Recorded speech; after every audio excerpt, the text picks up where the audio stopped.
Kristy, my mate Luke's adoptive younger sister, had an allergic reaction and was taken to the infirmary 2 days ago. The healer told us the only herbs that could stabilize her condition had just run out. The last known supply was located outside our territory, near the dangerous borders of the rogue pack's field. To save her, I risked everything that night, venturing deep into enemy ground.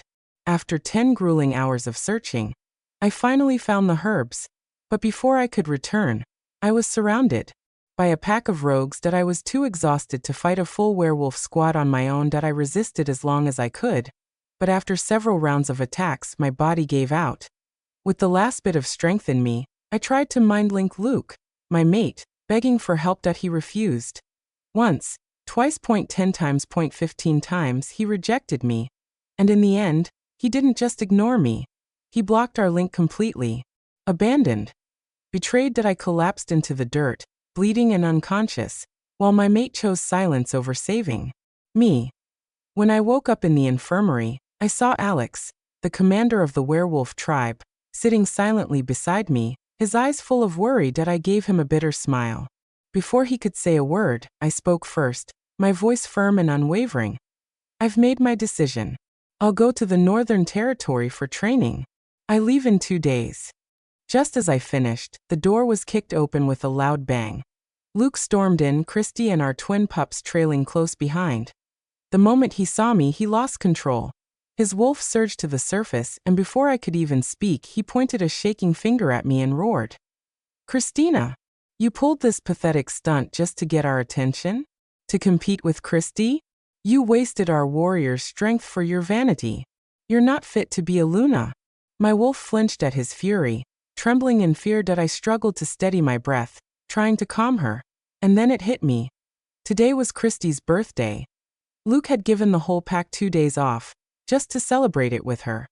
While for the Luna of this pack, and his mate, Luke didn't care at all that I had spent 2 days searching for herbs and nearly died after being ambushed by rogue wolves. I had mind-linked him, begging for help. But in return, he dismissed me like a nuisance. He thought I was just playing games to waste the warrior's energy. Tears streamed uncontrollably down my cheeks, and I could hear my wolf howling helplessly at the cruel injustice. "Luke, you're still trying to defend yourself, Christina?" Luke snapped, cutting me off mid-sentence. "You don't even have the courage to admit your fault." Chris, my elder son, looked at me with cold, distant eyes. "Where's your wound, Mom? You look just fine to me. You ruined Kristy's birthday, and the entire pack's celebration, for what?"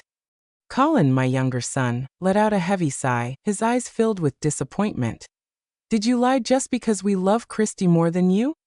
He was about to say more when Kristy stepped in with her usual false gentleness. "I'm really sorry, Christina," she said, tears shimmering in her eyes. "I shouldn't have celebrated my birthday. Could you please stop causing trouble for Luke and the twins? Luke was exhausted from tracking you.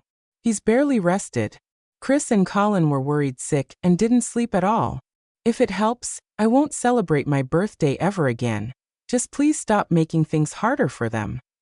She was going to wipe her tears away, but Luke quickly leaned in and gently brushed them aside for her. The next moment, both my sons rushed into her arms, comforting her through their sobs.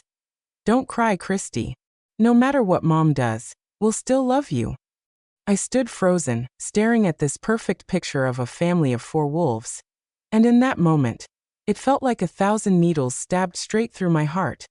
Alex stood up, ready to speak on my behalf, but I stopped him with a silent, pleading look. "No need, Alex," I murmured, forcing a bitter smile. Luke let out a mocking laugh, his voice laced with scorn. "Christina, you're pathetic. So jealous that you had to stage this whole farce just to get attention. And even dragged Alex into your lies." Chris wiped his tears, his voice trembling with grief. "Mom, I'm so disappointed in you." Colin's eyes were red as he choked out hoarsely. "You ruined our special day. I won't forgive you." Without another glance, Luke took them and stormed out, slamming the door behind him. I turned to Alex, my voice steady despite the storm inside me. "I'm going with you to the Northern Territory. I leave in 2 days. Alex hesitated, concern flickering in his eyes. "Are you sure? You won't be able to come back, not even to see your pups." The training field is sealed. And they're still so young. I met his gaze with unwavering determination. I know. And I'm sure. I won't go back on my word. Not this time. Not ever.